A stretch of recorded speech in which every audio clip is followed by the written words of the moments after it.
I'm giving you 24 hours to think about it. Trevor's voice was calm, almost kind, like he was offering me a gift instead of tearing apart our 7-year marriage. He sat across from me at our dining table, the same table where we'd eaten countless dinners, celebrated anniversaries, and planned a future that clearly meant nothing to him. 24 hours to accept what, exactly? My voice came out steadier than I felt. My hands were folded in my lap, squeezing each other so hard my knuckles ached. To accept that Gabrielle is part of my life now.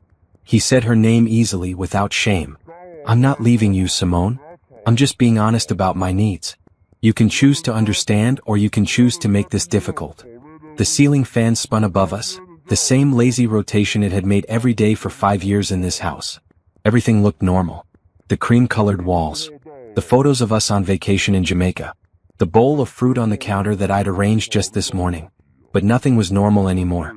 Make this difficult, I repeated, tasting the words. You're having an affair, and I'm the one who would be making things difficult? Trevor sighed like I was a child who couldn't understand basic math. It's not an affair if I'm being transparent. I'm telling you the truth. Gabrielle and I have something special, but I still care about you. We can make this work if you're willing to be mature about it. Mature. That word hit me like a slap. Let me tell you how I got here, sitting across from a stranger who looked like my husband but talked like someone I'd never met. 3 days ago, I was in the kitchen making Trevor's favorite dinner, honey garlic chicken with roasted vegetables. My phone was dead, so I grabbed his from the counter to check a recipe. That's when the message came through. Can't wait to see you tonight, baby. Room 412, same hotel. The message was from Gabrielle. Not a name I'd heard before. Not one of Trevor's co-workers I'd met at company parties. My hands started shaking as I opened the message thread, and my whole world fell apart in the time it took to scroll through 3 months of messages. You make me feel alive. My husband doesn't understand me like you do. Last night was incredible. When can we do it again? Her husband. She was married too. They were both destroying 2 marriages, and they talked about it like it was a romantic movie instead of a betrayal. I'd stood there in the kitchen with the phone in my hand, the chicken burning in the oven because I forgot to set the timer. The smoke alarm didn't go off, but my life was already on fire. When Trevor came home that night, I confronted him. I expected denial, maybe panic, definitely apologies. Instead, he'd looked almost relieved. I'm glad you know, he'd said, loosening his tie. I was getting tired of hiding it. That had been our first conversation. It lasted 3 hours, going in circles while I cried, and he explained why this wasn't really cheating because he still had feelings for me too. He said Gabrielle understood him in ways I didn't. That she shared his interests, his passion for hiking and photography, hobbies I'd encouraged him to pursue even when it meant weekends alone. I'd asked him to end it. He'd said no. I'd asked him why. He'd said he shouldn't have to choose. And now, 3 days later, here we were. Him giving me an ultimatum disguised as a choice. What makes you think I'd stay? I asked. Trevor leaned back in his chair, confident. Where would you go, Simone? You haven't worked in 5 years. I pay for everything, this house, your car, your credit cards, your health insurance. You gave up your career to focus on us having a family. The baby we never had. 5 years of trying, of fertility treatments, of my body betraying me month after month while Trevor promised it didn't matter. We had time, we had each other. Lies apparently. All lies. You need me, Trevor continued. And honestly, I'm being more fair than most men would be. I'm not leaving you homeless. I'm not abandoning our marriage. I'm just asking you to accept that I have needs you can't meet. Something cold settled in my chest as I looked at him. Really looked at him. Trevor was handsome, 6 feet tall, fit from his hiking trips, with dark skin that glowed with health and a smile that used to make my heart skip. I'd loved him since college, married him at 25, built my whole life around him. But the man sitting across from me wasn't the person I'd married. Or maybe he was and I'd been too blind to see it. 24 hours, Trevor repeated, checking his watch. It's 7 o'clock now. Tomorrow night, same time, you give me your answer. Can you be reasonable about this, or do we need to discuss separation? He said, separation, like a threat, like I should be scared of losing him. I nodded slowly. 24 hours. Good. Trevor stood up, kissed the top of my head like nothing was wrong, and went upstairs to shower. I heard the water running, heard him humming some song I didn't recognize. Probably a song Gabrielle liked. I sat at that table for 20 minutes after he went upstairs, not moving, barely breathing. Then I stood up, walked to Trevor's home office and opened his laptop. I didn't cry. I didn't scream. I didn't break anything. I just started collecting evidence. Because Trevor had made one very big mistake. He assumed I was helpless. He assumed I needed him more than I needed my dignity. He assumed I'd take whatever scraps of respect he was willing to throw at me. But Trevor forgot something important. Before I was his wife, before I gave up my career and spent 5 years trying to build a family with him, I was Simone Mitchell, a woman who graduated. Top of her class in marketing, who could research anything, who knew how to build a case and present it perfectly. And I had 24 hours to destroy both their lives the same way they destroyed mine. The laptop screen glowed in the dark office. I opened Trevor's email, knowing his password because he'd never bothered to hide it from me. Why would he? I was just his wife, sitting at home, cooking his dinners, being convenient and boring. The first email from Gabrielle was dated 8 months ago. 8 months of lies. 8 months of "I love you," while he was saying the same words to someone else. I opened a new document and started taking notes. Names, dates, locations. Every hotel receipt. Every romantic message. Every photo he'd saved of her. And then I found the most important piece of information. Gabrielle's full name. Gabrielle Patterson. I switched to social media, typed in her name, and there she was. Pretty, smiling in her profile picture. And right there, in a photo from 3 years ago, a wedding picture. Gabrielle and Nathan Patterson, looking happy on their wedding day. Nathan Patterson. Her husband. The man who had no idea his wife was spending her Tuesday and Thursday evenings in hotel rooms with my husband. I clicked on Nathan's profile. He worked in construction management. He posted photos of job sites, of a rescue dog named Cooper, of his wife at restaurants and on vacation. Recent photos showed him smiling next to Gabrielle, his arm around her waist. My hands hovered over the keyboard. Trevor thought he was giving me an ultimatum. He thought he had all the power. But I just found mine. I had 24 hours, but I didn't need that long. I needed maybe 4 hours to gather everything, organize it perfectly, and send it to Nathan Patterson with a message he couldn't ignore. Because Trevor was right about one thing: I did need to make a choice. But it wasn't the choice he thought he was giving me. The clock on Trevor's laptop showed 7:47 p.m. I could still hear the shower running upstairs. He liked long showers, especially after stressful days. I wondered how many of those showers had been washing off traces of Gabrielle. I pushed the thought away. Anger wouldn't help me right now. I needed to be cold, calculated, thorough. I created a new folder on the desktop and named it Evidence. Then I started from the beginning, going through every email in Trevor's inbox from the past year. I sorted by sender, looking for anything from Gabrielle Patterson or her email address, which I'd found through her photography business website. The first email was dated February 14th. Valentine's Day. 8 months ago. It was friendly, professional even. She'd met Trevor at a photography workshop, and they'd exchanged information about camera equipment. Nothing suspicious. But then I found the next one 3 days later. It was great talking with you after class yesterday. Want to grab coffee this weekend and show me those hiking trails you mentioned? I screenshotted and saved it to the folder. The emails got more personal over the next few weeks. Coffee turned into lunch. Lunch turned into a hike together. By March, the messages were different. I can't stop thinking about our conversation yesterday. My husband never wants to talk about anything deeper than sports and work. Trevor's response: I know what you mean. Simone is great, but sometimes I feel like we're roommates instead of partners. Roommates. That's what he'd called us. While I was at home researching fertility specialists and planning romantic dinners, trying to save our marriage that I didn't even know was broken. I took more screenshots. Each one felt like a small piece of armor I was building around myself. By April, they'd crossed a line. I kissed her today, Trevor had written to his best friend Jerome in an email. I know it's wrong, but it felt right. Gabrielle makes me feel like myself again. Jerome had responded, man, be careful. You're playing with fire. Trevor's reply, some fires are worth the burn. I saved that one too. My hands weren't shaking anymore. I felt numb, mechanical, like a lawyer building a case. That's what this was really. A case against my husband and his mistress. I moved to Trevor's text messages, which he'd backed up to his computer. Hundreds of messages to Gabrielle, deleted from his phone but preserved here in the cloud backup he probably forgot existed. Room 412 Riverside Hotel. I'll be there at 8. Wear that blue dress I like. Can't wait to taste you again. My stomach turned, but I kept going. I organized the screenshots by date, creating a timeline of their affair. Every Tuesday and Thursday evening for the past 6 months, Trevor had told me he was working late or going to the gym. I'd believed him because why wouldn't I? I was his wife. I trusted him. The hotel receipts were in his email too. Trevor wasn't even careful about hiding them. He'd saved the confirmation emails, probably never thinking I'd go looking. Riverside Hotel, every week $189 per night. I calculated it quickly, over $9,000 spent on hotel rooms in 6 months. Money from our joint account. Money I'd helped save during the years I did work. I found photos next.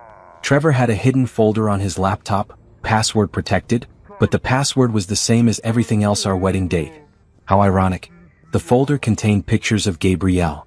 Some were innocent: her smiling on a hiking trail, holding a coffee cup, standing in front of a sunset. But others weren't innocent at all. Her in lingerie.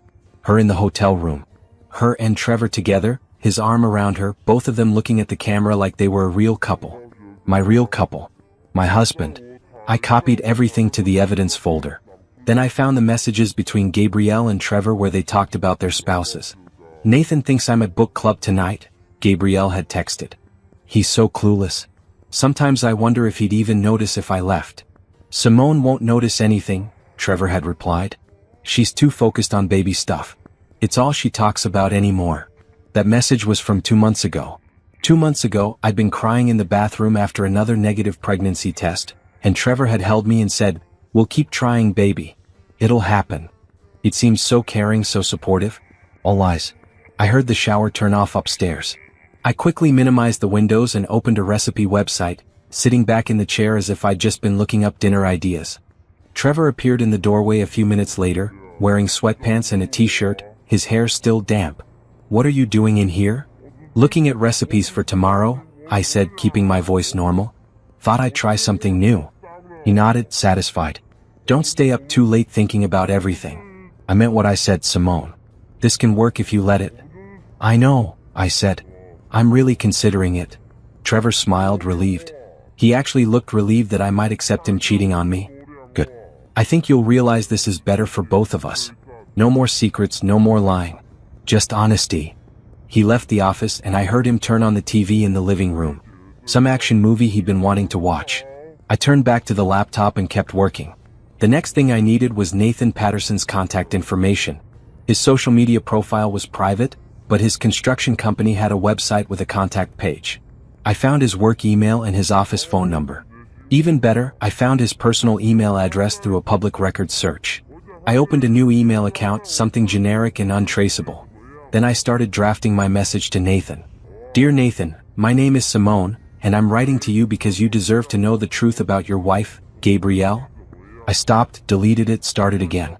The message needed to be clear, factual, impossible to dismiss as a lie or misunderstanding. "Nathan, I don't know you, but I know your wife Gabrielle is having an affair with my husband Trevor. I'm attaching proof of their relationship, including messages, photos, and hotel receipts. I thought you deserved to know. I'm sorry to be the one to tell you. Simone." Short, simple, direct. I attached the entire evidence folder, over 200 files of screenshots, photos, and receipts. Everything organized by date, everything labeled clearly. My cursor hovered over the send button. This was it. Once I sent this email, there was no taking it back. Nathan would know. Gabrielle's marriage would explode. Trevor's affair would be exposed to someone who could actually do something about it. Trevor thought he had 24 hours to wait for my answer. He thought he was in control. But I'd just taken all his power away. I clicked send. The email whooshed away into the digital universe, carrying with it the evidence that would destroy 2 lives the same way they destroyed mine. I cleared the browser history, deleted the evidence folder from Trevor's computer but kept copies on a flash drive I hid in my purse, and closed the laptop. Then I stood up, walked past Trevor watching his movie in the living room, and went upstairs to our bedroom. I pulled a suitcase from the closet and started packing.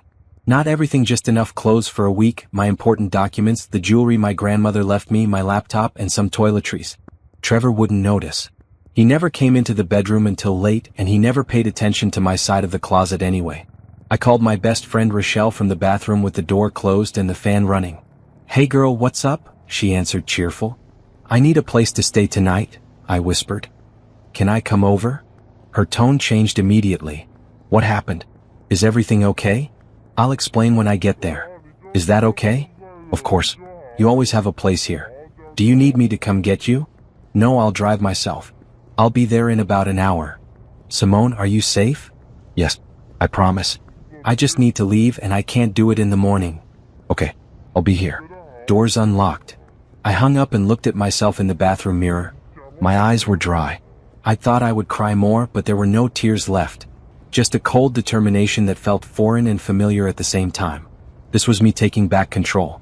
I finished packing, zipped up the suitcase, and hid it in the guest bedroom closet. Trevor never went in there. Then I went back downstairs and sat on the couch next to him, pretending to watch the movie. He put his arm around me and I didn't pull away. Let him think everything was fine. Let him think I was considering his ridiculous ultimatum. At 11 p.m., Trevor yawned and said he was going to bed. He had an early meeting tomorrow. Of course he did. I'll be up soon, I said. I want to finish this movie. He kissed my forehead and went upstairs. I waited 30 minutes, listening to the house settle into silence. Then I went upstairs, grabbed the suitcase from the guest room and carried it quietly down to my car in the garage. I came back inside one more time. I had to leave a note. Not because I owed Trevor an explanation, but because I wanted him to know that I'd made my choice. I found a piece of paper and wrote in clear, simple letters, "You don't have to leave." I already did. I left it on his pillow where he'd see it as soon as he woke up. Then I walked out of the house I'd called home for 5 years, got in my car, and drove to Rochelle's apartment across town. My phone started buzzing before I was even halfway there. Trevor calling. He must have gotten up for water or something and found the note. I didn't answer. He called 5 more times. Then the text started. "Simone, where are you? This is crazy. Come home so we can talk. You're making a mistake. Simone, answer your phone." I turned the phone on silent and kept driving. By the time I pulled up to Rochelle's apartment building, I had 37 missed calls and 23 text messages. I grabbed my suitcase and my purse and walked up to her door. She opened it before I could knock, took one look at my face and pulled me into a hug. "Whatever happened, you're safe now," she said. "Come on in." I walked into her small, cozy apartment and finally let myself breathe. It was 11:47 p.m. In 13 minutes, my 24 hours would be up. But I'd already given Trevor my answer, and I'd already sent Nathan Patterson the truth. Now all I had to do was wait for both their worlds to burn. Rochelle's apartment smelled like vanilla candles and the lavender tea she always drank before bed. She guided me to her couch, sat me down, and disappeared into the kitchen. I heard her filling the kettle, the soft clink of mugs on the counter. My phone was still buzzing in my purse. I pulled it out and saw the screen lit up with Trevor's name over and over again. I powered it off completely. "Okay," Rochelle said, coming back with 2 steaming mugs of tea. She handed me one and sat cross-legged on the other end of the couch, facing me. "Talk to me. What's going on?" Rochelle had been my friend since college. She was the one who introduced me to Trevor at a campus party, back when he seemed like a good guy with big dreams. She'd been my maid of honor at our wedding. She knew everything about my life except this. "Trevor's having an affair," I said. The words came out flat, emotionless. "He told me 3 days ago. Tonight, he gave me 24 hours to accept it or he'd leave me." Rochelle's mouth fell open. "He what?" "He's been seeing a woman named Gabrielle for 8 months. He wants to keep seeing her. He said I should be mature about it and accept that he has needs I can't meet." I took a sip of tea, barely tasting it. "He thought I'd just agree." "That man has lost his mind," Rochelle said, her voice rising. "Who does he think he is? You don't give someone an ultimatum about cheating. That's not how marriage works." "I know. Please tell me you told him where he could shove his ultimatum." I looked at her, and for the first time all night, I felt a small smile pull at my lips. "Better. I sent all the evidence to Gabrielle's husband." Rochelle's eyes went wide. "She's married?" "Yep. Her husband's name is Nathan. He had no idea. But he does now. I sent him everything, messages, photos, hotel receipts, all of it. I sent it about an hour ago." "Oh my God." Rochelle set down her tea and grabbed my hands. "Simone Mitchell, you're a genius. An absolute genius." "I don't know about genius. I just couldn't let them get away with it. Trevor thought he could control me because I don't work, because I depend on him financially. He thought I'd be too scared to leave. But you left anyway." "I left anyway," I confirmed. "I packed a bag, left him a note, and drove here. He's been calling non-stop." Rochelle squeezed my hands. "You can stay here as long as you need. The guest room is yours. We'll figure everything else out tomorrow, okay?" "Thank you," I said, and this time my voice cracked a little. The numbness was wearing off, and underneath it was anger and hurt and a grief so deep I didn't know how to process it. I can't believe this is my life now. This morning I was married. Tonight I'm staying in your guest room. This morning you were married to a man who didn't respect you, Rochelle corrected gently. Now you're free from him. That's not a loss, honey. That's a win. I wanted to believe her, but it didn't feel like a win yet. It felt like falling off a cliff with no idea where I'd land. We talked for another hour. Rochelle asked questions and I answered them. The timeline of the affair, how I found out, what Trevor had said. Saying it all out loud made it more real, more painful. Finally, around 2 a.m., Rochelle made up the guest bed for me and brought me extra pillows. Try to sleep, she said. Tomorrow we make a plan. I lay in the unfamiliar bed, staring at the ceiling, and wondered if Nathan had seen my email yet. Wondered what his reaction was. Wondered if Gabrielle knew her perfect little affair was about to become very public. I must have fallen asleep eventually because I woke up to sunlight streaming through the window and my phone buzzing. I turned it back on without thinking, and now it was blowing up with notifications. 53 missed calls. 42 text messages. 3 voicemails. Most were from Trevor, but some were from numbers I didn't recognize. I opened the text from Trevor first. Simone, please answer. I don't understand why you left. This is insane. You're acting crazy. You need to come home right now so we can fix this. I'm giving you until noon to come back or I'm changing the locks. That message made me laugh, a bitter sound. He was changing the locks. Fine. I didn't want to go back there anyway. But then I saw a text that made my stomach drop. What did you do? Gabrielle's husband showed up at my office. He knows. What the hell did you do, Simone? I sat up in bed, my heart racing. Nathan had gotten the email. He'd confronted Gabrielle. And somehow he'd found Trevor too. There was a voicemail from an unknown number. I played it, putting the phone on speaker. A man's voice, deep and angry. This is Nathan Patterson. I got your email. Thank you for telling me the truth. I'm handling it. Trevor and Gabrielle are done and so are our marriages. I thought you should know. The message ended. I sat there holding my phone, processing what I'd just heard. Nathan had confronted them. It was real now. The affair was blown wide open. There was a knock on the guest room door. You awake? Rochelle called. Yeah, come in. She opened the door, carrying a plate of scrambled eggs and toast. Made you breakfast. You need to eat something. She saw my face and set the plate down on the nightstand. What happened? Gabrielle's husband found out. He confronted them. Trevor's freaking out because his affair just became very real. I showed her the messages. Rochelle read them and shook her head. Good. Let him freak out. He brought this on himself. They both did. My phone rang again. Trevor's name on the screen.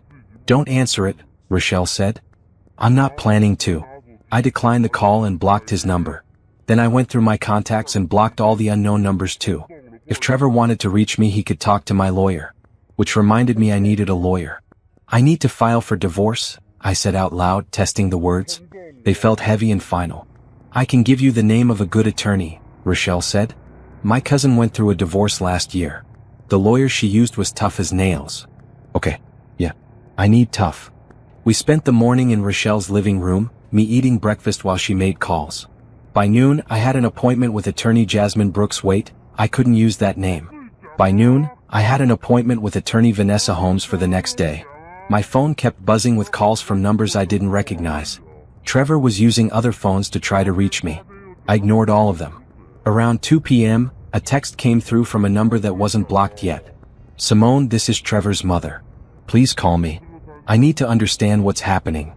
I stared at the message. Trevor had told his parents. Of course he had. He probably painted himself as the victim, confused about why his wife suddenly left him.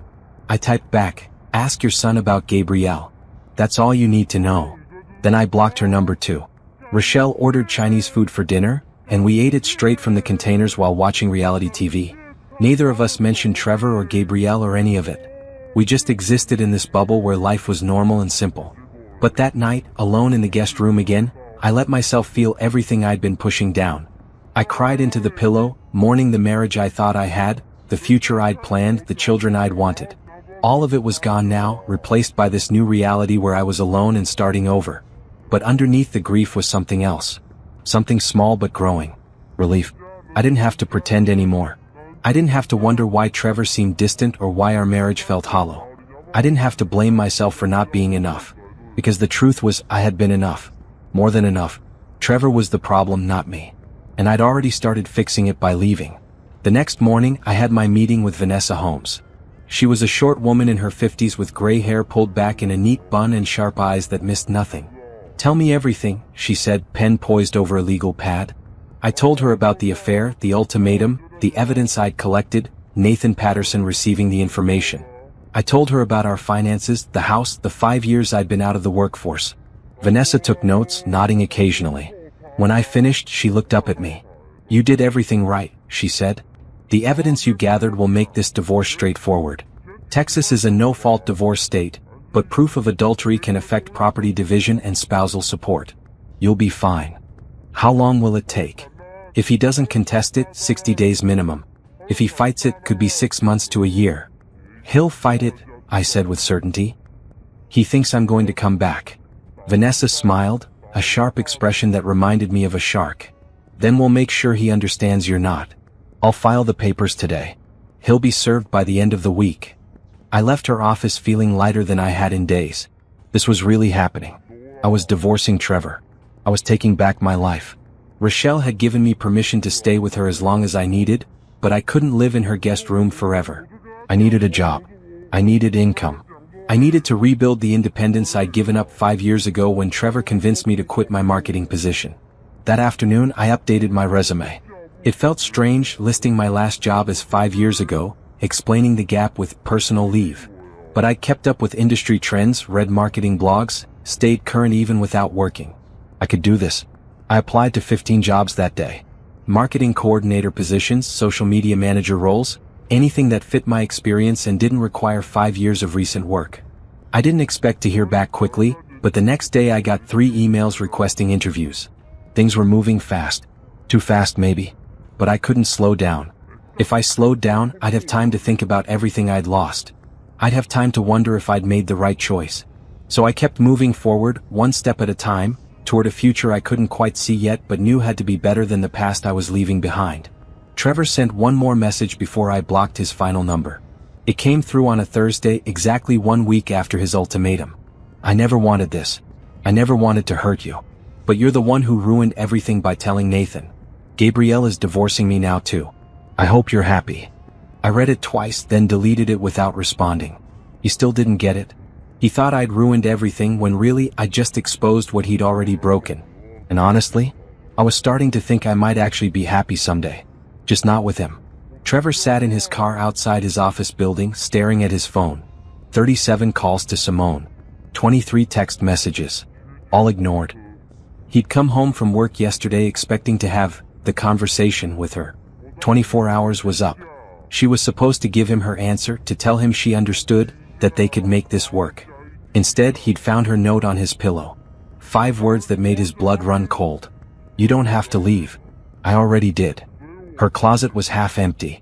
Her toiletries were gone from the bathroom. Her laptop, her important documents, even the photo of her grandmother she kept on the nightstand, all gone. She'd actually left him. Trevor hadn't believed it at first. He'd called her immediately, certain this was just a dramatic gesture, a way to make him feel guilty. Simone didn't make big moves like this. She was predictable, stable, safe. That's why he'd married her. But she didn't answer. Not that night, not the next morning, not when he called from different phones because she'd blocked his number. She was really gone. "This is your fault," Gabrielle had said when he called her in a panic. "You should have just kept this between us. You didn't have to tell her." But Trevor had felt suffocated by the lying. He'd wanted honesty, transparency. He'd wanted to have both women in his life without the guilt. Now he had neither. Gabrielle had been distant since Simone left. She'd said she needed space to think, that things were getting too complicated. Trevor didn't understand. The complication was over, Simone was gone. They could be together freely now. But Gabrielle kept making excuses. She was busy. She needed time. She'd call him later. She never called. Trevor got out of his car and walked into his office building, trying to focus on work. He had a big presentation today for a potential client. He couldn't let his personal life destroy his professional reputation. He made it through the morning, forcing himself to concentrate on spreadsheets and marketing strategies. At lunch, he tried calling Simone one more time from a coworker's phone. She didn't answer. At 2 p.m., his receptionist buzzed his office. "Trevor, there's a Nathan Patterson here to see you. He doesn't have an appointment, but he says it's urgent." Trevor froze. Nathan Patterson. Gabrielle's husband. "I'll be right there," he said, his voice sounding strange even to himself. He walked to the lobby on unsteady legs. Nathan was standing by the window, a tall man in jeans and a work shirt with a construction company logo. He turned when Trevor approached, and the look in his eyes made Trevor want to run. "We need to talk," Nathan said. His voice was calm, but there was rage underneath it, barely controlled. "I don't think that's a good idea," Trevor said, glancing at the receptionist who was watching with obvious interest. "I don't care what you think is a good idea," Nathan replied. "Your wife sent me some very interesting emails last night. Photos, messages, hotel receipts. Want to guess what they showed?" Trevor's stomach dropped. "What are you talking about?" "Don't play stupid. Simone sent me everything. Every text message you and Gabrielle exchanged. Every picture you took. Every time you booked a room at the Riverside Hotel." Nathan took a step closer. "Did you think nobody would find out?" "Nathan, I don't want to hear your excuses." Nathan's jaw was tight. "I want you to know that my marriage is over because of you. Gabrielle and I are getting divorced. And I'm making sure everyone knows why." Trevor looked around nervously. Other employees were starting to notice the confrontation. His boss was probably in his office down the hall. "Can we talk about this somewhere private?" Trevor asked. "No, we're done talking. I just wanted you to see my face when I told you that I'm telling your boss, your clients, anyone who will listen what kind of man you are. You destroyed 2 marriages. You should face the consequences." "You can't do that," Trevor said, his voice rising. "That's slander." "It's only slander if it's not true." Nathan pulled out his phone and showed Trevor the screen. "I've got all the proof I need right here thanks to your wife. The real question is, what are you going to do when everyone knows?" Nathan turned and walked out of the office, leaving Trevor standing in the lobby with his receptionist and 2 co-workers staring at him.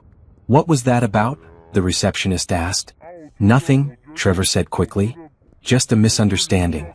But his hands were shaking as he walked back to his office. Simone had told Nathan. She'd sent him everything. That's why Gabrielle had been distant. Nathan knew.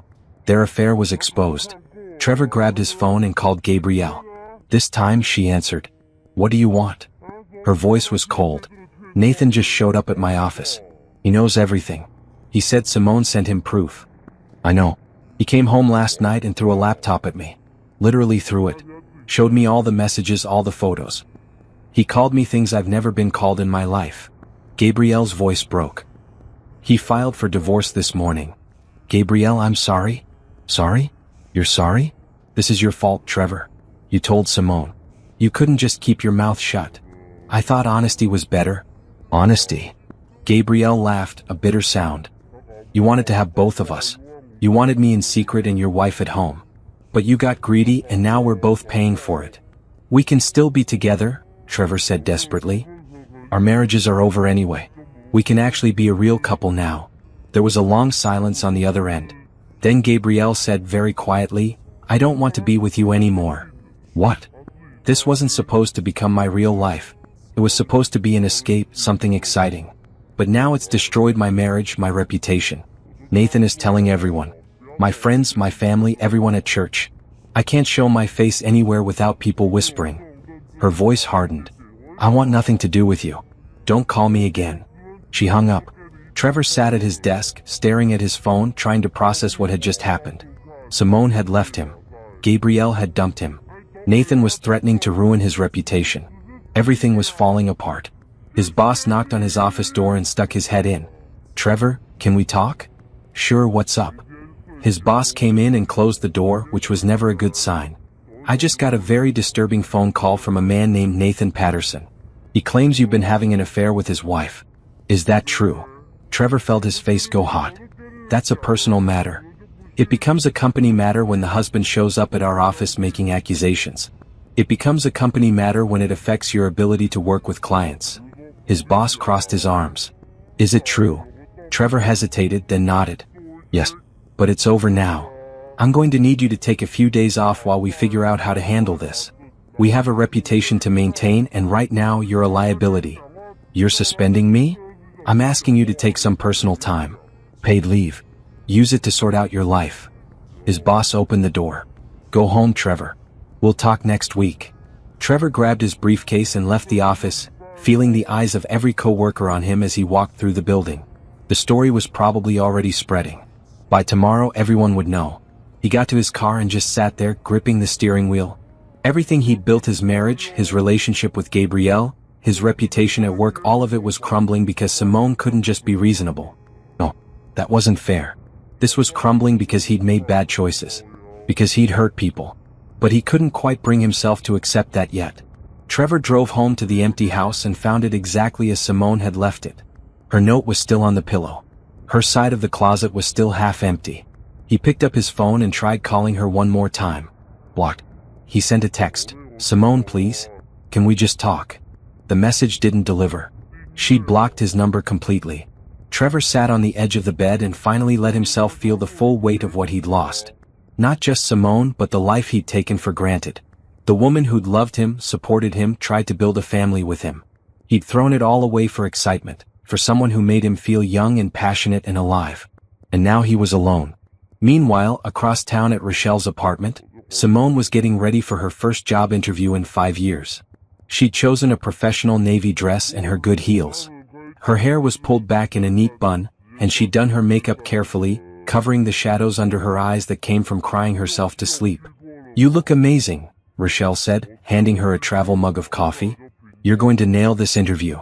I hope so. Simone checked her reflection one more time. I need this job.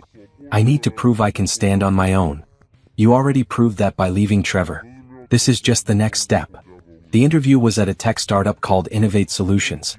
They were looking for a marketing coordinator, someone who could manage social media, create content, and help with brand strategy. It was perfect for Simone's experience, even with the 5-year gap. She drove to their office in a renovated building downtown, parked, and took a deep breath before going inside. The receptionist directed her to a conference room where 3 people were waiting: the CEO, the head of marketing, and the creative director. Simone Mitchell, the CEO said, standing to shake her hand. Thanks for coming in. I'm Brian. This is Patricia, our marketing director, and Isaiah, our creative director. Isaiah was the last one to shake her hand. He was tall, had kind eyes, and a smile that reached all the way to those eyes. Nice to meet you, he said. They spent an hour asking her questions about her previous experience, her approach to marketing, her familiarity with different social media platforms. Simone answered confidently, drawing on her old knowledge and the research she'd done over the past 5 years to stay current. I see you have a 5-year gap in your employment, Patricia noted. Can you explain that? Simone had prepared for this question. I took time off for personal reasons, but I stayed current with industry trends through online courses and reading. I'm ready to jump back in and contribute immediately. What made you decide to return to work now? Brian asked. I'm going through a life transition, Simone said honestly. I'm ready for a new chapter and I want to rebuild my career. They seemed satisfied with that answer. At the end of the interview, Isaiah walked her out to the lobby. You did really well in there, he said. Patricia was impressed. Thank you. I hope I get the opportunity to work with you all. Between you and me, Isaiah said, lowering his voice, I think you will. We've interviewed 5 other candidates and you're the strongest so far. Simone felt a surge of hope. That means a lot. We'll be in touch by the end of the week. Isaiah held out his hand again and she shook it. His grip was firm, professional, warm. Simone left the building feeling lighter than she had in days. The interview went well. She might actually get this job. She might actually be okay. Her phone buzzed with a notification. A text from an unknown number. This is Vanessa Holmes. Trevor has been served with divorce papers. He tried to refuse them, but the process server was persistent. It's official now. Call me if you have questions. Simone stood on the sidewalk, reading the message 3 times. It was official. She was divorcing Trevor. The marriage was really over. She expected to feel sad, but instead she felt free. She got in her car and drove back to Rochelle's apartment, where her best friend was waiting with champagne. How did it go? Rochelle asked. The interview went great. And Trevor got served divorce papers. Simone took the champagne glass Rochelle offered. I think I'm actually going to be okay. You're not going to be okay, Rochelle corrected, raising her glass. You're going to be amazing. They clinked glasses and drank to new beginnings. 3 days after the interview, Simone got the call. We'd like to offer you the marketing coordinator position, Patricia said. Can you start Monday? Simone was lying on Rochelle's couch, staring at the ceiling and trying not to think about Trevor. The call jolted her upright. Yes, she said immediately. Absolutely yes. Great. I'll send over the offer letter and all the paperwork. Welcome to Innovate Solutions. Simone hung up and screamed, a sound of pure joy that brought Rochelle running from her bedroom. What happened? Are you okay? I got the job. Simone jumped up and hugged her friend. I actually got the job. They spent the afternoon celebrating, ordering pizza and watching old movies. For the first time since finding Trevor's messages, Simone felt like maybe life could be good again. But that evening reality set in. She had a job starting Monday, which meant she needed professional clothes, transportation, and her own place eventually. She'd been living with Rochelle for almost 2 weeks, sleeping in the guest room and trying not to be a burden. I need to find an apartment, Simone said during dinner. You've been amazing, but I can't stay here forever. You can stay as long as you need, Rochelle insisted. But if you want your own space, I get it. Let's start looking. They spent the weekend apartment hunting. Simone's budget was tight. She'd taken half the money from her and Trevor's joint account, which gave her about $10,000, but that had to cover deposits, furniture, and living expenses until she got her first paycheck. Most apartments were too expensive. Others were in bad neighborhoods or required income verification she couldn't provide yet. On Sunday afternoon, they found a small one-bedroom in a decent area.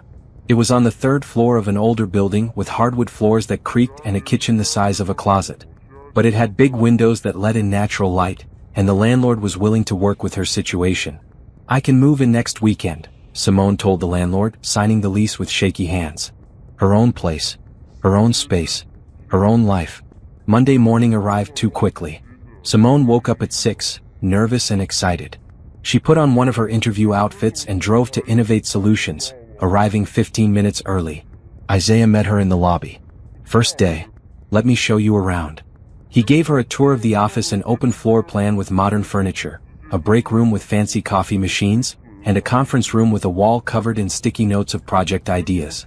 Your desk is here, Isaiah said, gesturing to a spot near the windows.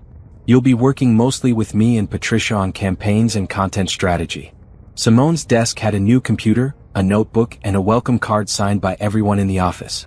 Thank you, she said, feeling unexpectedly emotional. This is really nice. We're glad you're here. Isaiah smiled at her, and Simone noticed again how kind his eyes were. Let's get you set up and then we can dive into your first project. The day flew by. Simone learned the company's systems, met with Patricia to discuss upcoming campaigns, and brainstormed social media content with Isaiah. She felt rusty at first, but muscle memory kicked in. She remembered how to write engaging copy, how to think about target audiences, how to build a content calendar. By the end of the day, she was exhausted but satisfied. You did great today, Isaiah said as they were packing up. Seriously, you jumped right in. I think you're going to fit in perfectly here. I hope so. Thank you for being so welcoming. Of course. We're a small team, so we try to support each other. He grabbed his bag and walked with her to the parking lot. Have a good evening, Simone. She drove back to Rochelle's apartment feeling proud of herself. She'd survived her first day. She was a working woman again, earning her own money, building her own future. Her phone buzzed with a text from an unknown number. Simone, it's Trevor's mom. Please call me. I don't understand what's happening. Simone sighed. Trevor's parents had been calling and texting for days. She'd blocked Trevor's mother once already, but apparently she'd gotten a new number. She typed back, your son had an affair and gave me an ultimatum to accept it. I left. That's all you need to know. This time she didn't block the number. Let Trevor's mother know the truth. Let her understand that her son wasn't the victim here. The response came quickly, I don't believe that. Trevor said you left for no reason. Ask him about Gabrielle Patterson and the Riverside Hotel. Then decide who you believe. Simone blocked the number and turned off her phone. That week passed in a blur of learning new systems, meeting with clients and creating content. Simone threw herself into work, grateful for the distraction. She moved into her new apartment that Saturday with Rochelle's help and a borrowed truck. The apartment looked empty with just a blow-up mattress, a folding table and 2 chairs. But it was hers. We'll get you furniture, Rochelle said, looking around the bare space. Little by little. Little by little, Simone agreed. That night, she lay on the air mattress in her empty apartment and felt more peaceful than she had in years. No Trevor. No lies. No trying to fix a marriage that had been broken for longer than she'd realized. Just her starting over. Work became her anchor. She arrived early every morning and stayed late, building campaigns and strategy documents. Patricia praised her work. The CEO complimented her ideas in meetings. and Isaiah became a friend, someone she could talk to without feeling judged. They had lunch together most days, discussing projects and sharing stories. Simone was careful not to talk too much about Trevor or the divorce, but Isaiah sensed she was going through something difficult. "You don't have to tell me," he said one afternoon while they ate sandwiches in the break room. "But if you ever want to talk, I'm here." "Thank you," Simone said. "I'm going through a separation. It's been hard, but I'm managing." Separation is tough. I went through a breakup last year. Not a marriage, but it felt like my world was ending at the time. Isaiah took a sip of his coffee. "It gets easier though. Eventually you wake up one day and realize you're okay. I'm looking forward to that day. It'll come sooner than you think." 2 months into the job, Simone got her first paycheck. It wasn't much, but it was hers. Money she'd earned through her own work, not dependent on Trevor. She bought a couch from a thrift store and a coffee table from a garage sale. Rochelle helped her pick out curtains and decorations. Slowly the apartment became a home. Trevor kept trying to reach her. He called from different numbers, sent emails, even showed up at Rochelle's apartment once. Rochelle had threatened to call the police and he'd left, but not before shouting that Simone was being unreasonable.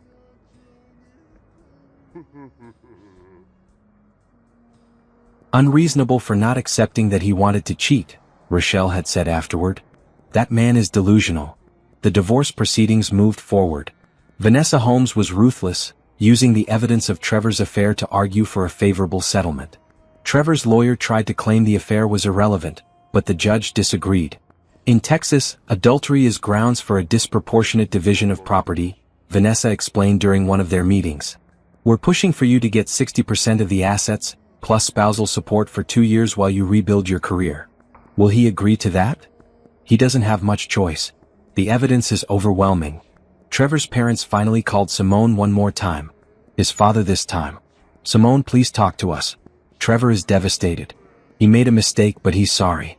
Can't you find it in your heart to forgive him?" "No," Simone said simply. "I can't. He made his choice. Now I'm making mine." But marriage is about forgiveness. Marriage is also about respect. Trevor didn't respect me enough to be faithful. I'm not going back to someone who thinks I should accept being betrayed. Simone's voice was calm but firm. "I'm sorry, but my decision is final. Please don't call me again." She hung up and blocked the number. At work, things continued to improve. Patricia promoted Simone to senior marketing coordinator after just 3 months, impressed by her work ethic and creativity. "You've exceeded every expectation," Patricia said. "I'm glad we hired you." Isaiah took her out for celebratory drinks after work that Friday. They went to a quiet bar near the office and talked about everything except work: movies, music, childhood memories. "I grew up in Houston," Isaiah said. "My mom was a teacher, my dad worked construction. They wanted me to be a lawyer or doctor, something practical. Instead, I became a graphic designer." "Did they eventually accept it?" "Yeah, once they saw I could actually make a living at it." He smiled. "What about you? What did your family want you to be?" "My mom wanted me to be independent above everything else. She raised me by herself after my dad left when I was young. She always said, 'Never depend on anyone else to take care of you.' I wish I'd listened to her better." "You listened eventually," Isaiah pointed out. "That's what matters." They stayed at the bar for hours, talking and laughing. For the first time in months, Simone felt like a normal person again, not just a woman recovering from betrayal. When Isaiah dropped her off at her apartment, he said, "This was really nice. We should do it again sometime." "I'd like that," Simone said. She went upstairs feeling lighter than she had in a long time. But that night, lying in bed, she let herself think about Trevor for the first time in weeks. She wondered if he was okay, if he regretted what he'd done, if he'd found someone else.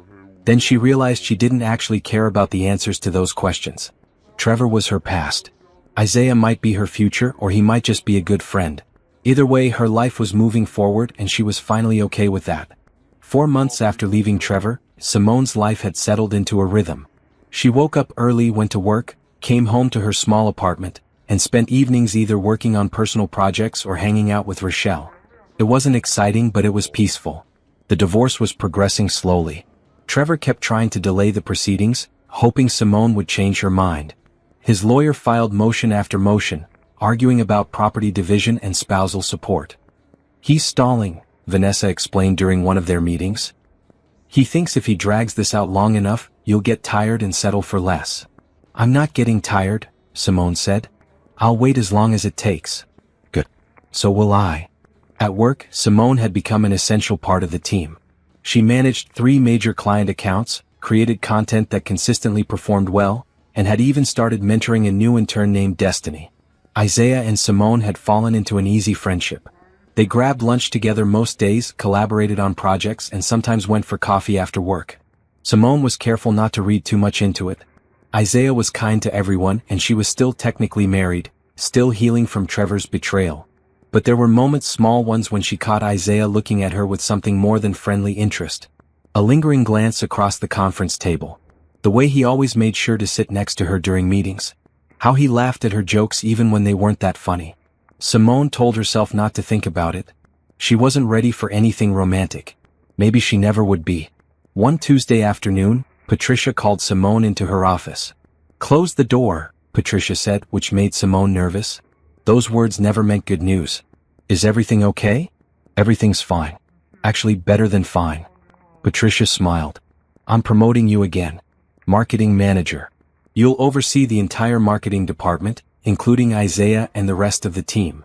Simone's jaw dropped. "Really? Really? You've earned it. Your campaigns have brought in 3 new clients this quarter, our social media engagement is up 45%, and everyone on the team respects you. You're the obvious choice." "Thank you," Simone said, still processing. "I don't know what to say." "Say you'll accept. It comes with a significant raise in your own office." "I accept," Simone said immediately. They spent the next hour discussing the new role, the responsibilities, the salary. When Simone left Patricia's office, she felt like she was floating. Isaiah was at his desk when she passed. "Hey, you look happy. What's going on?" "I just got promoted to marketing manager."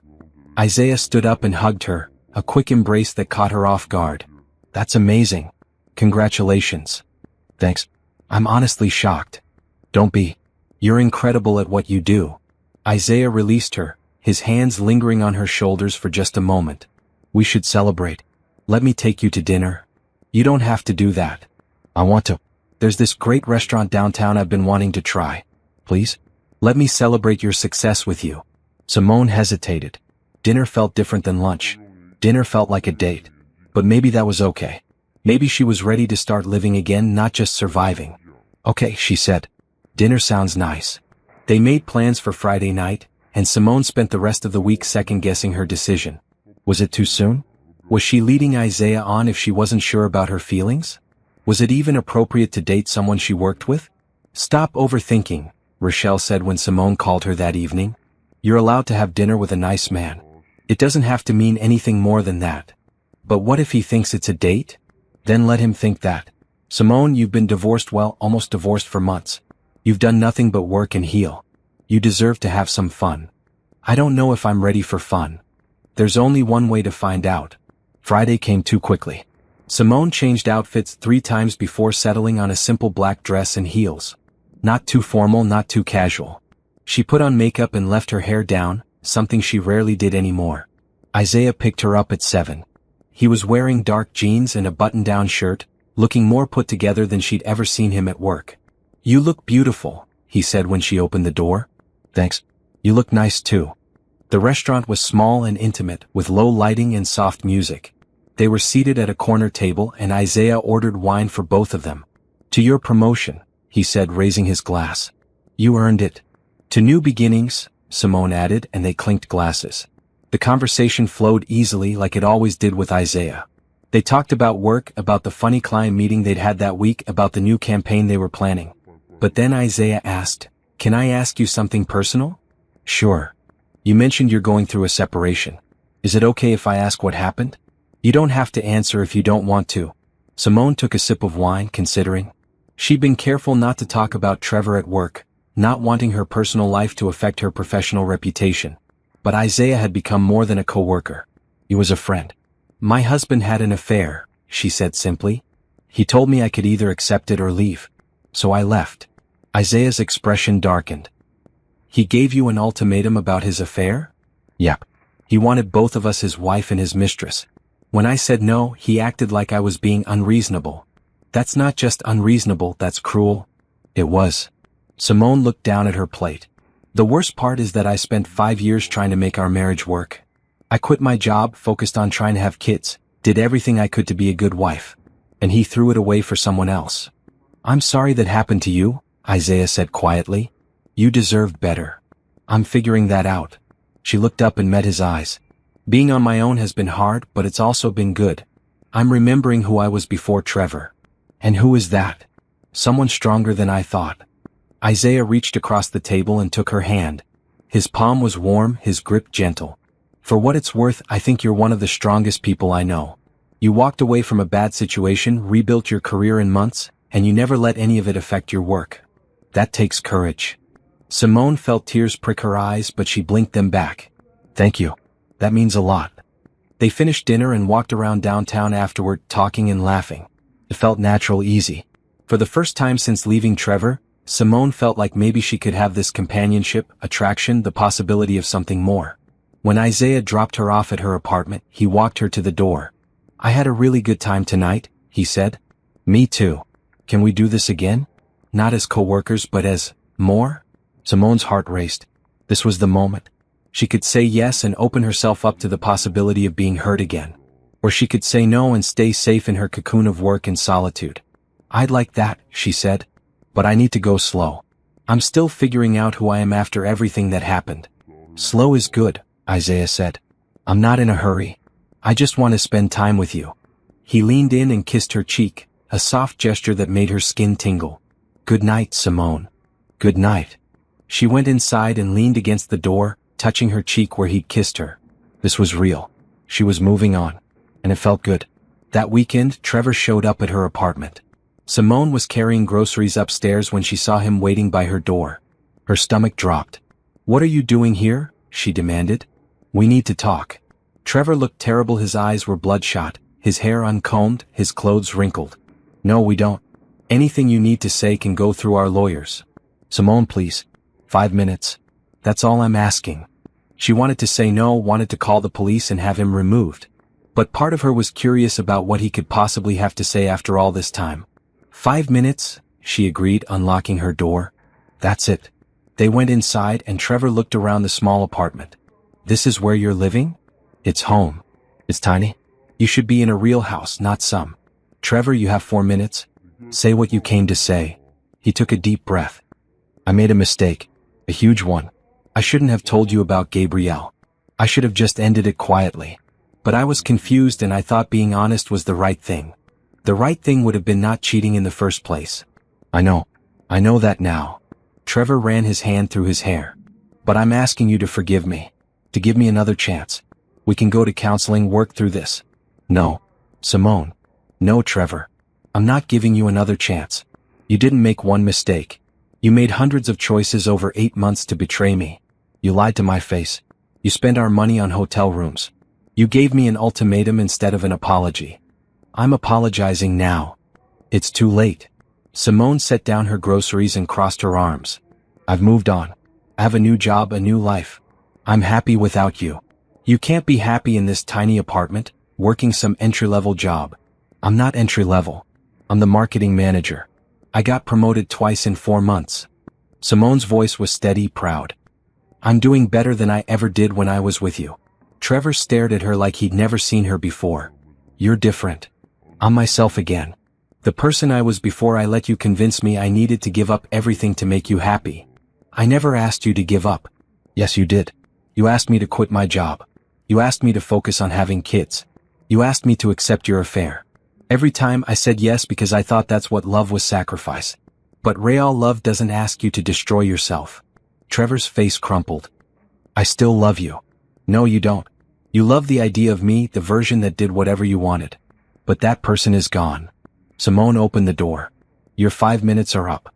Please leave. Simone. Leave, Trevor. And don't come back. He walked to the door, hesitated, then turned back. I'm not signing the divorce papers. I'm going to fight this. Go ahead. Fight all you want. It won't change anything. Simone met his eyes without flinching. I'm done with you. Trevor left and Simone closed the door behind him, locking it firmly. She leaned against the door and let out a long breath. Her hands were shaking, but not from fear or sadness. From relief. She'd faced Trevor, stood her ground, and walked away stronger. That evening, Isaiah texted her, How was your weekend? Eventful, she replied. But good. Want to grab coffee tomorrow? I'd love to. Simone smiled at her phone and realized something important. She wasn't just surviving anymore. She was living.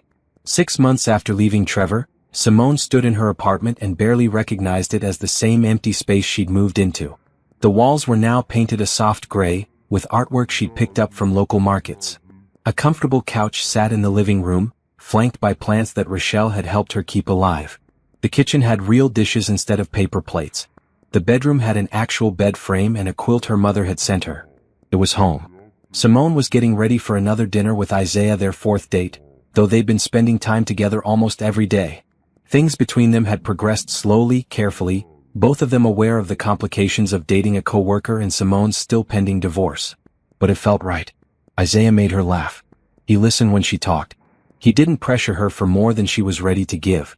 And when he kissed her goodnight after their 3rd date, it had felt like coming alive after a long sleep. Her phone rang as she was putting on earrings. Vanessa Holmes. Simone, I have news, the attorney said. Trevor signed the divorce papers. Simone's hand froze midair. He did. Yes. This morning. He's agreed to all our terms, 60% property division to you, 2 years of spousal support, and he's keeping the house while you keep your car free and clear. It's over. It's really over? Well, we still have to wait for the judge to finalize everything, but yes, the hard part is done. You'll be officially divorced in about 6 weeks. Simone sat down on her bed, processing the information. After months of fighting, Trevor had finally given up. She was free. Thank you, she said to Vanessa. For everything. You did the hard part. I just made sure you got what you deserved. Vanessa paused. How are you doing? Really? I'm good. Actually, I'm really good. I'm glad. You've been one of my easier clients because you knew what you wanted and you didn't waver. That's rare. After they hung up, Simone sat in silence for a moment, letting the news sink in. Trevor had signed. Their marriage was ending. Not with drama or fighting, but with a signature on legal documents. It felt anticlimactic and perfect at the same time. When Isaiah picked her up that evening, she told him the news. Trevor signed the divorce papers. It's really over. Isaiah pulled her into a hug. How do you feel? Relieved. Happy. Like I can finally close that chapter completely. We should celebrate. Where do you want to go? Anywhere, Simone said. Surprise me. Isaiah drove them to an art gallery opening downtown. Simone had mentioned once that she loved art but never had time to visit galleries when she was with Trevor. Isaiah had remembered. They walked through the exhibit hand in hand, looking at paintings and sculptures, discussing what they liked and didn't like. It was comfortable, intimate without being pressured. Thank you for remembering I like art, Simone said as they stood in front of a painting of a sunrise. I remember everything you tell me, Isaiah said. You mentioned it once, maybe 2 months ago. You said Trevor never wanted to go to galleries with you because he found them boring. He did. His loss. I think this is fun. They stayed until the gallery closed, then walked to a nearby coffee shop that was open late. They ordered desserts and talked for hours about everything and nothing. Can I ask you something? Isaiah said eventually. And you can tell me if I'm overstepping. Go ahead. Are you okay with us dating? With how we're progressing? I don't want to rush you into anything you're not ready for. Simone considered the question. Was she ready? She'd spent months healing, building her own life, figuring out who she was without Trevor. She'd been scared to let anyone in again, afraid of being hurt. But Isaiah wasn't Trevor. He'd proven that over and over with his patience, his kindness, his respect for her boundaries. I'm okay with it, she said. More than okay, actually. You make me happy, Isaiah. For the first time in a long time, I feel like myself. You make me happy too. He reached across the table and took her hand. I know we have to be careful because we work together, and I know you're still healing from your marriage. But I want you to know I'm serious about this. About us. I'm serious too. They left the coffee shop and Isaiah walked her to her car. They kissed under the streetlights, a longer kiss than before, full of promise and possibility. Simone drove home feeling like she was floating. The next few weeks passed in a blur of happiness. Work was great, her campaigns were succeeding, her team was thriving, and Patricia had started talking about making her a partner in the company eventually. Isaiah and Simone's relationship deepened, moving from casual dates to real commitment. And Trevor? Trevor had finally faded into the background of her life. She heard through mutual acquaintances that he was dating someone new, a woman from his gym. Simone felt nothing when she heard the news. No jealousy, no anger, no sadness. Just indifference. That's when she knew she'd really moved on. One evening, Rochelle came over with wine and takeout. "Girl, I am so proud of you," Rochelle said, pouring them both generous glasses. "Look at you. New job, new man, new life. You're glowing." "I feel good," Simone admitted. "Like I'm finally where I'm supposed to be. Trevor really thought you couldn't survive without him. I bet he's eating his words now." "I don't think about Trevor anymore, honestly." "That's how you know you've won," Rochelle said, raising her glass. "When you stop caring enough to even think about revenge or vindication. You've just moved on and left him in the dust." They clinked glasses and drank. "So when do I get to officially meet Isaiah as your boyfriend?" Rochelle asked. "I've seen him at work events, but I want to interrogate him properly. How about next weekend? We can all go out to dinner." "Perfect. I'll prepare my list of questions." Simone laughed. "Please be nice to him." "I'm always nice. But I'm also protective of you, so he needs to know that if he hurts you, he'll answer to me." "He won't hurt me." "How do you know?" Simone thought about it. With Trevor, there had always been a nagging doubt in the back of her mind, a feeling that something wasn't quite right even before she'd found out about Gabrielle. She'd ignored that feeling, convinced herself she was being paranoid or insecure. With Isaiah there was no doubt. Just certainty. "I just know," she said finally. "He's different. He sees me, really sees me. And he likes what he sees." "Then I'm happy for you," Rochelle said. "You deserve someone who sees how amazing you are." That night, after Rochelle left, Simone got a text from an unknown number. "This is Gabrielle. I know you probably don't want to hear from me, but I wanted to apologize. What I did was wrong. I'm sorry for my part in hurting you." Simone stared at the message for a long time. Gabrielle was reaching out, probably prompted by guilt or maybe by advice from a therapist. Part of Simone wanted to respond, to tell Gabrielle exactly how much damage she'd caused. But another part, the part that had grown stronger over the past 6 months, didn't care enough to engage. She deleted the message without responding and blocked the number. Gabrielle's apology didn't matter. Nothing about that situation mattered anymore. Simone had moved on completely. The next weekend, she, Isaiah, and Rochelle went to dinner at a steakhouse downtown. Rochelle did indeed interrogate Isaiah, asking him about his intentions, his past relationships, his career goals. Isaiah handled it with grace and humor, answering every question honestly and making Rochelle laugh multiple times. "Okay, he's approved," Rochelle announced halfway through dinner. "You can keep him." "I'm honored," Isaiah said with a grin. After dinner they walked around downtown looking at the city lights. Isaiah put his arm around Simone's shoulders and she leaned into him, feeling content. This was what happiness felt like. Not the desperate, anxious kind of happiness she'd felt trying to fix her marriage with Trevor.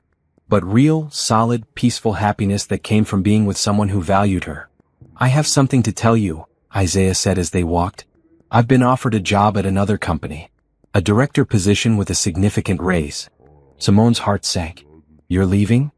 "I haven't decided yet. It's a great opportunity, but it would mean leaving Innovate Solutions. Leaving our team." He looked at her. "Leaving the convenience of working with you. You should take it if it's what you want," Simone said, trying to be supportive even though the thought of not seeing him every day made her chest hurt. "I want to know what you think. Because if I stay, I'm partly staying for you. And I need to know if that's something you want, or if I'm making decisions based on feelings that might not be mutual." They stopped walking. Simone turned to face him. "I love you," she said. The words came out easily, naturally, without fear. "I didn't think I'd be able to say that to anyone again after Trevor. But I love you, Isaiah." "So yes, your feelings are mutual." Isaiah's face broke into a huge smile. "I love you too. I've been wanting to say it for weeks, but I didn't want to pressure you." "You're not pressuring me. You're just being yourself. And I love who you are." He kissed her, right there on the downtown sidewalk with people walking past them. "I'm taking the new job," he said when they broke apart. "It's too good an opportunity to pass up, and if I'm not your coworker anymore, we don't have to worry about workplace complications." "That's very practical thinking." "I'm a practical guy." He smiled. "Plus, I want to be able to kiss you at work events without worrying about HR." Simone laughed, feeling lighter than air. They walked back to her car and Isaiah drove her home. At her apartment door, he kissed her goodnight, a long, sweet kiss that promised more to come. "I'll see you tomorrow," he said. "Tomorrow," she agreed. Inside her apartment, Simone looked around at the home she'd built for herself. The life she'd reconstructed from nothing. The happiness she'd found after losing everything. Trevor had tried to destroy her with his betrayal. Instead, he'd set her free. And now she was exactly where she was meant to be. The courthouse was nothing like Simone had imagined. She'd pictured something dramatic like a scene from a movie with lawyers arguing and a judge banging a gavel. Instead, it was just a small room with fluorescent lights, a judge who looked bored, and a court reporter typing quietly in the corner. Trevor was already there when Simone arrived with Vanessa. He sat on the other side of the room with his lawyer, looking smaller somehow than she remembered. His suit was wrinkled and he'd lost weight. He looked up when she entered, and their eyes met for just a second before Simone looked away. She didn't need to see him anymore. She didn't need anything from him. "This should be quick," Vanessa whispered. "He's already agreed to everything. The judge just needs to finalize it." Quick was an understatement. The whole proceeding took less than 20 minutes. The judge reviewed the settlement agreement, asked both parties if they agreed to the terms, and when both Simone and Trevor said yes, she signed the order. "The marriage between Trevor James Robinson and Simone Nicole Mitchell is hereby dissolved," the judge said. "You're both free to go." Just like that, 7 years of marriage ended with a signature. Simone stood up, her legs unsteady. She'd thought she would feel something dramatic: relief, sadness, anger. Instead, she just felt tired. Tired of this process, tired of thinking about Trevor, tired of this entire chapter of her life. Trevor approached her as she was leaving. Vanessa stepped between them immediately, but Trevor held up his hands. "I just want to talk for 1 minute. Please." Simone nodded to Vanessa, who reluctantly stepped aside but stayed close. "What is it?" Simone asked. "I'm sorry," Trevor said. His voice was quiet, sincere for the first time since this whole mess began. "For everything. For the affair, for the way I handled it, for trying to make you accept something unacceptable. You deserved better." "Yes, I did." "I hope you're happy," Trevor said. "I really do. And I'm sorry it took losing you for me to realize what I had." Simone looked at him, really looked at him, and felt nothing. No anger, no longing, no sadness. Just emptiness where love used to be. "I am happy," she said. "Happier than I ever was with you." It was cruel, maybe. But it was also true. Trevor flinched but nodded. "Goodbye, Simone." "Goodbye, Trevor." She walked out of the courthouse with Vanessa, into the bright afternoon sunshine. Her phone buzzed with a text from Isaiah. "How did it go?" "It's done. Officially divorced." "Want company? I can come over after work." "I'd like that." Simone put her phone away and took a deep breath. The air smelled like rain and possibility. She was free. Completely, totally free. "You okay?" Vanessa asked. "Yeah, I really am." They walked to the parking lot together, Vanessa pulling out papers for Simone to sign, final documents, copies of the divorce decree, information about when she'd receive her portion of the settlement. "The money should be in your account by the end of the week," Vanessa explained. "And his spousal support payments will start next month. You're all set." "Thank you for everything," Simone said. "You fought hard for me. You fought hard for yourself. I just made sure you got what you deserved." Vanessa shook her hand. "Good luck with everything, Simone. I have a feeling you're going to be just fine." Simone drove back to her apartment and sat in the parking lot for a few minutes, staring at her phone. She had an impulse to call someone to tell them the divorce was final. Her mother, maybe, or Rochelle. But then she realized she didn't need to make a big announcement. The divorce was done and now she could just live. Move forward without looking back. She went inside, changed into comfortable clothes, and was making tea when someone knocked on her door. It was Isaiah, holding a bouquet of sunflowers. "I know you said after work, but I couldn't wait," he said. "How are you feeling?" "Honestly, I feel relieved. It's over." Isaiah handed her the flowers and pulled her into a hug. "You did it.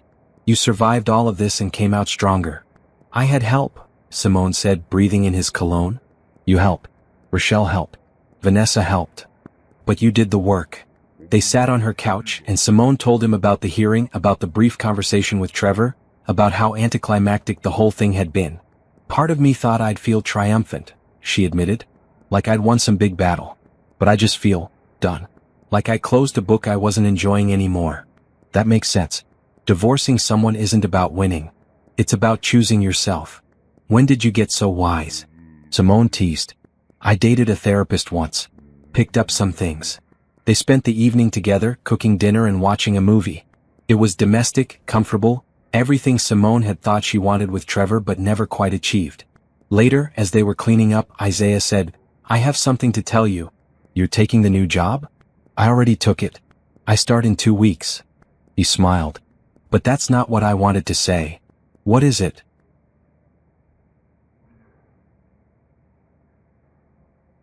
"I love you. And I know we haven't been together that long and maybe this is too fast, but I want you to know that I'm serious about us. I'm not going anywhere." Simone set down the dish she was washing and turned to face him. "I'm serious too. And for the record, it's not too fast. It's exactly the right pace." They kissed, and Simone felt something she hadn't felt in years: certainty. This was right. Isaiah was right. Her new life was right. Over the next week, Simone adjusted to being officially divorced. She updated her name on all her accounts, going back to her maiden name. She transferred money from her settlement into a savings account, setting aside funds for the future. She even started looking at bigger apartments, thinking maybe it was time to upgrade. Work was going well. With Isaiah leaving for his new job, Patricia had promoted Simone again, this time to Director of Marketing. She now oversaw not just her department but worked directly with the CEO on company strategy. "You've earned this," Patricia said when she announced the promotion. "You've brought incredible value to this company in less than a year. I can't wait to see what you do next." Simone's team threw her a small celebration, complete with cake and congratulations cards. She felt proud of how far she'd come in such a short time. That weekend, Rochelle helped Simone look at apartments. They found a beautiful 2-bedroom place with a balcony and a view of the park. It was more expensive than her current place, but with her new salary and the settlement money, she could afford it comfortably. "This is the one," Rochelle said, standing on the balcony. "I can already picture you drinking coffee out here in the mornings." "It's perfect," Simone agreed. She signed the lease that day. Moving day came 2 weeks later. Isaiah took the day off from his new job to help, along with Rochelle and a few co-workers. They hauled boxes and furniture up to the new apartment, laughing and joking the whole time. By evening, Simone was exhausted but happy. Her new home was filled with boxes, but it was hers. Completely, totally hers. Everyone left eventually, until it was just Isaiah helping her unpack the kitchen. "I could get used to this," he said, putting dishes in the cabinets. "Used to what?" "Being here with you. Helping you build a life." Simone looked at him, this man who had appeared in her life at exactly the right moment. Who had been patient when she needed patience, supportive when she needed support, and loving when she was ready for love. "I could get used to it too," she said. That night, after Isaiah left, Simone stood on her new balcony looking out at the city lights. Somewhere out there, Trevor was living his own life, probably with his new girlfriend. Gabrielle was dealing with the aftermath of her choices. Nathan was moving on. And Simone was here in her new apartment with her new job, her new relationship, and her new life. She'd started this journey thinking she'd lost everything. But really, she'd just lost the things that were holding her back. Her phone buzzed with a message from her mother. "So proud of you, baby girl. You've always been stronger than you knew." Simone smiled and typed back, "I'm learning that. Love you, Mom." She stayed on the balcony for a while longer, just breathing in the night air and feeling grateful. Grateful for Rochelle's friendship, for Isaiah's love, for Vanessa's advocacy, for her own strength. Most of all, grateful that she'd had the courage to walk away when Trevor gave her that ultimatum. Because if she'd stayed, she never would have found herself again. And finding herself had been worth everything. 9 months after leaving Trevor, Simone barely recognized the woman she used to be. She looked at old photos sometimes, pictures from her marriage, and saw someone who smiled with her mouth but not her eyes. Someone who'd made herself smaller to fit into Trevor's life. That woman was gone now. The new apartment had become a true home. She'd furnished it exactly how she wanted: colorful throw pillows, plants on every surface, art that made her happy rather than art that matched the decor. Her new bedroom had a reading nook by the window where she spent Sunday mornings with coffee and books. Work was thriving. As director of marketing, Simone had built a team that functioned like a well-oiled machine. They'd landed 4 major clients in the past quarter, and Patricia had started seriously discussing partnership opportunities. "You've transformed this department," Patricia said during their weekly meeting. "I want you to think about what the future looks like for you here. Because I see you as part of the leadership team long-term." "I'd like that," Simone said. "I love what I'm doing." "Good. We'll talk specifics at the end of the quarter." Isaiah's new job was going well too. He'd been promoted quickly, now overseeing creative for multiple departments at his company. They saw each other most evenings and spent weekends together, but they kept their own spaces, both agreeing they weren't ready to live together yet. I like having my own place, Simone told Rochelle over brunch one Saturday. After years of sharing everything with Trevor, having my own space feels important. No rush, Rochelle said. You're doing things at your own pace and that's perfect. They were at their favorite brunch spot, a small cafe that served amazing French toast. Rochelle had been Simone's rock through everything: the divorce, the job search, the move. She deserved more credit than Simone could ever give her. I don't think I ever properly thanked you, Simone said suddenly. For letting me stay with you, for being there during the worst of it.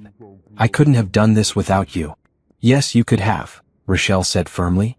You're stronger than you think. I just gave you a couch to sleep on. You gave me more than that. You gave me a safe place when I had nowhere else to go. That's what best friends do. Rochelle squeezed her hand. Besides, you would have done the same for me. In a heartbeat. After brunch, Simone drove to the park for her weekly run. Exercise had become part of her healing process. Every mile she ran felt like leaving the old Simone further behind. She was stretching after her run when she saw him. Trevor. He was across the park, walking with a woman Simone didn't recognize. The new girlfriend, probably. They were holding hands, laughing about something. Simone waited for the rush of emotion: anger, jealousy, sadness. But nothing came. She felt nothing looking at Trevor. He was just a stranger now, someone she used to know. She finished her stretch and headed home, not looking back. That evening, Isaiah came over with Chinese food and a surprise. Close your eyes, he said.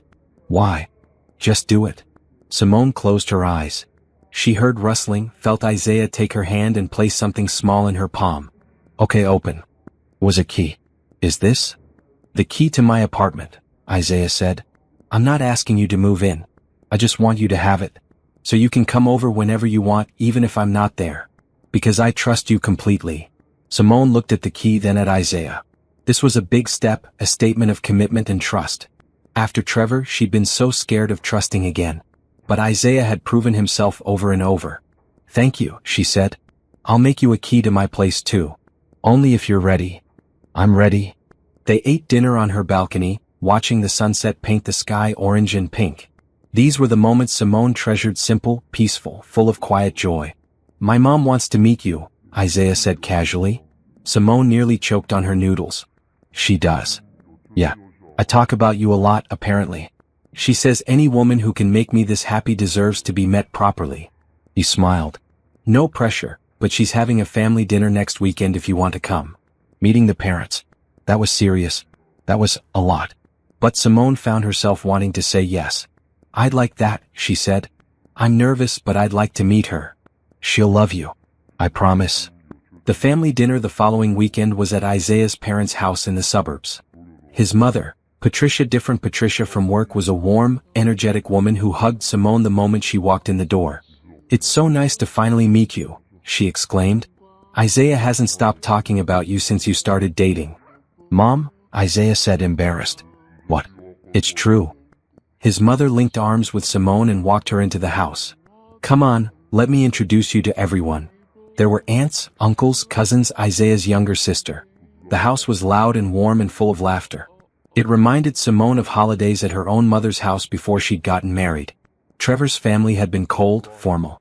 Dinners were quiet affairs where everyone minded their manners and discussed appropriate topics. This was different: chaotic, loving, real. Isaiah's father pulled him aside at one point, and Simone saw them talking seriously. When they came back, Isaiah's father approached her. My son tells me you're going through a divorce, he said. I am. It was finalized a few months ago. That takes courage. Walking away from something that isn't working, even when it's hard. He patted her shoulder. Isaiah's mom and I like you. You're good for him. The approval meant more than Simone expected.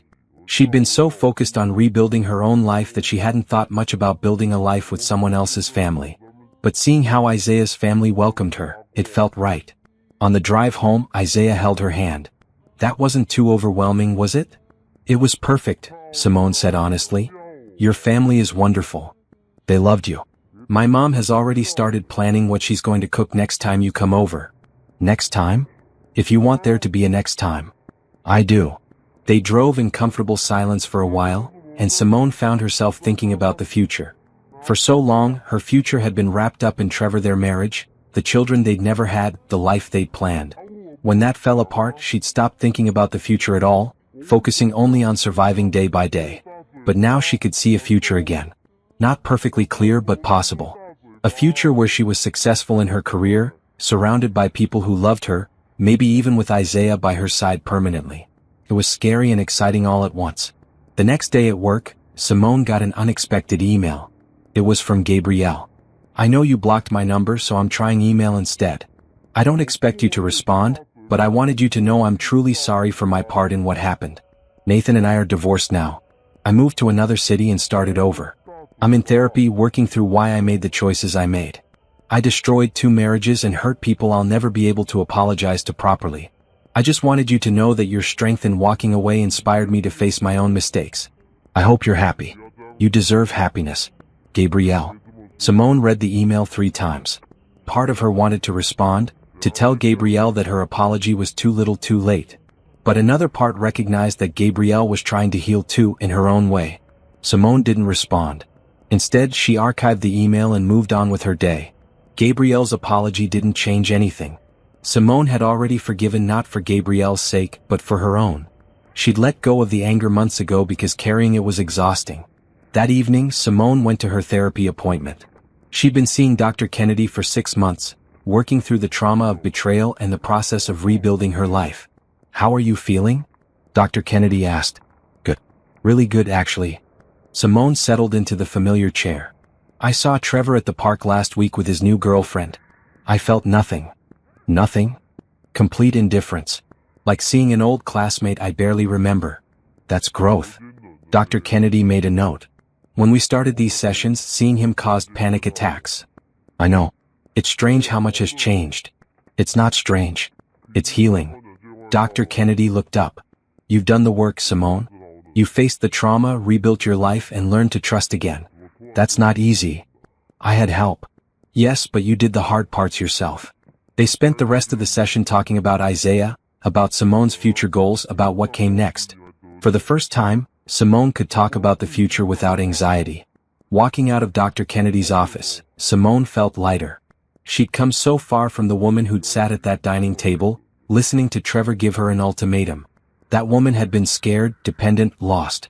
This woman was strong, independent, found. Isaiah surprised her that weekend with tickets to an art gallery opening, the same gallery where they'd had one of their first dates. "I thought we could make this a tradition," he said. "Coming here, seeing new art, talking about life." "I love that idea." They walked through the new exhibit, holding hands, discussing the pieces. Simone felt content in a way she never had with Trevor. There was no pressure to be someone she wasn't, no need to shrink herself to fit into Isaiah's life. They just existed together, comfortably, happily. "I need to tell you something," Isaiah said as they stood in front of a painting of a woman standing at the edge of the ocean. "Okay. I'm falling more in love with you every day. And I know we've only been together for 6 months, but I can see a future with you. A real future. I want you to know that." Simone looked at him, this man who'd walked into her life at exactly the right moment. Who'd been patient while she healed, supportive while she rebuilt, loving when she was ready for love. "I can see a future with you too," she said. "And that terrifies me because I thought I'd never trust anyone enough to plan a future with them again." "But you do trust me?" "I do. Completely." They kissed in the art gallery, surrounded by strangers and beautiful paintings, and Simone felt something click into place. This was what love was supposed to feel like: safe, exciting, peaceful, and passionate all at once. Not the desperate clinging she'd felt with Trevor, but something solid and real. That night, lying in bed in her apartment, Simone thought about how far she'd come. From that awful night when Trevor gave her an ultimatum, through the pain of leaving, the struggle of rebuilding, to this moment of peace and possibility. She'd survived. More than survived, she'd thrived. And the best part? She'd done it on her own terms, in her own time, becoming the person she'd always been meant to be. Trevor's betrayal had broken her temporarily. But in the rebuilding, she'd become stronger than she ever was before. 1 year after Trevor's ultimatum, Simone stood in front of her bathroom mirror getting ready for dinner. Her first official date with Isaiah a year ago, almost to the day, had been celebrating her promotion. Tonight was different. Tonight was about celebrating her. She'd come full circle, but she wasn't the same person she'd been a year ago. That Simone had been scared, lost, trying to hold together a marriage that was already dead. This Simone was confident, successful, loved. Her phone buzzed on the counter.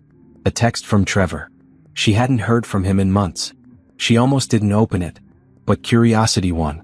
I know I have no right to reach out, but I wanted you to know I made a mistake. The biggest mistake of my life. I lost everything that mattered. I hope you can forgive me someday. Simone stared at the message for a moment, then deleted it without responding. Trevor wanted forgiveness, but that wasn't hers to give anymore. She'd let go of him months ago. His guilt was his to carry, not hers. Another text came through, this one from Isaiah. I'm downstairs. Take your time, no rush. Simone smiled and grabbed her purse. She locked her apartment door and walked down to meet him. Isaiah was waiting by his car, looking handsome in dark jeans and a button-down shirt. His face lit up when he saw her.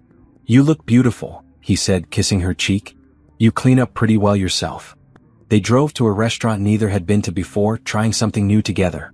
That had become their thing, always trying new experiences, never getting stuck in routine. Over dinner, Isaiah said, I've been thinking about something. Should I be worried? No, he laughed. I've been thinking about us. About the future. Simone's heart skipped.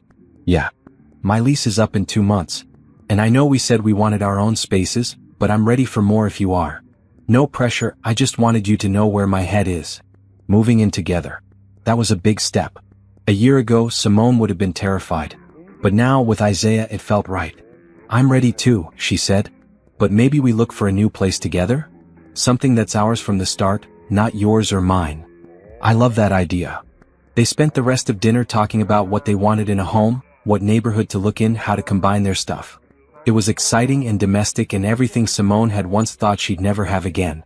After dinner, they walked around downtown, eventually ending up at a small park with a fountain. They sat on a bench and Isaiah pulled Simone close. A year ago you walked into my office for an interview, he said. And I remember thinking you seemed sad but determined. Like you were fighting to get back to yourself. I was. Look at you now. Director of marketing, living in your dream apartment, happy.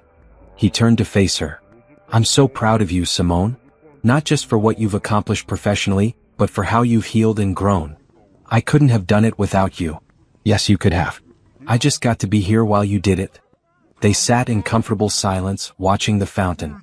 Simone thought about everything that had led her to this moment: Trevor's betrayal, the ultimatum, her decision to leave, the hard months of rebuilding. All of it had brought her here, to this bench, with this man, feeling more herself than she'd ever felt. Her phone buzzed again. This time it was Rochelle. Wine night tomorrow? I have gossip. Simone smiled and texted back. Absolutely. My place, 7 p.m. Who's that? Isaiah asked. Rochelle. Wine night tomorrow. Tell her I said hi. And that I'll make myself scarce so you two can have your gossip time. You're invited if you want to come. Nah, you two need your friend time. Besides, I have a basketball game with my cousins tomorrow night anyway. This was what a healthy relationship looked like, Simone realized. They had their own friends, their own activities, their own lives. But they chose to combine those lives because they wanted to, not because they needed to. They left the park and Isaiah drove her home. At her apartment door they kissed goodnight. I love you, Isaiah said. I love you too. Inside, Simone changed into pajamas and made tea. She sat on her balcony, looking out at the city lights and thinking about the past year. She'd lost a husband but gained herself. She'd left a home but built a better one. She'd ended a marriage but found real love. The next evening, Rochelle came over with 2 bottles of wine and a charcuterie board from the fancy grocery store. Okay, spill, Rochelle said, pouring them both generous glasses. What's this I hear about you and Isaiah moving in together? How did you? He told my boyfriend who told me. You know how it goes. We're looking for a place together. His lease is up soon and we're both ready. That's amazing. Rochelle clinked her glass against Simone's. Look at you moving on and moving up. They spent the evening laughing and talking, going through old photos on Simone's phone. They found pictures from Simone's wedding and instead of feeling sad, Simone just felt nothing. Like looking at photos of someone else's life. Remember when you first came to my apartment? Rochelle said. You were so broken. I'd never seen you like that. I remember. I thought my life was over. And now look at you. New job, new relationship, new life. You did that. You rebuilt yourself from scratch. With your help. I was just the support system. You did the actual work. They finished both bottles of wine, and Rochelle slept on Simone's couch. In the morning they made breakfast together, nursing their hangovers with coffee and aspirin. "I need to tell you something," Rochelle said as she was leaving. "I'm really proud of you. Not just for leaving Trevor but for not going back. A lot of women would have given in when he started apologizing and begging. I almost did. In the early days when I was scared and alone, I almost called him. But then I remembered why I left. And I remembered that I deserved better." "Yes, you did. You do." The following week, Simone and Isaiah started apartment hunting. They looked at a dozen places before finding the perfect 1-2 bedroom in a neighborhood they both loved, with a balcony bigger than Simone's current one and a kitchen that Isaiah could actually cook in. They signed the lease together, both their names on the document. It felt official, permanent, real. Moving day was chaotic and exhausting. Friends helped them combine their belongings, figuring out which furniture to keep and which to donate. By the end of the day they were surrounded by boxes, but it was their space. Theirs together. That night, after everyone left, they ordered pizza and sat on the floor of their empty living room, eating straight from the box. "This is nice," Isaiah said. "Being here with you." "It is," Simone agreed. "It feels right. I know we're not married and we're not engaged, but I want you to know I'm committed to this. To us. For the long haul." "Me too." They fell asleep that night on an air mattress surrounded by boxes, and Simone felt more at home than she ever had in the house she'd shared with Trevor.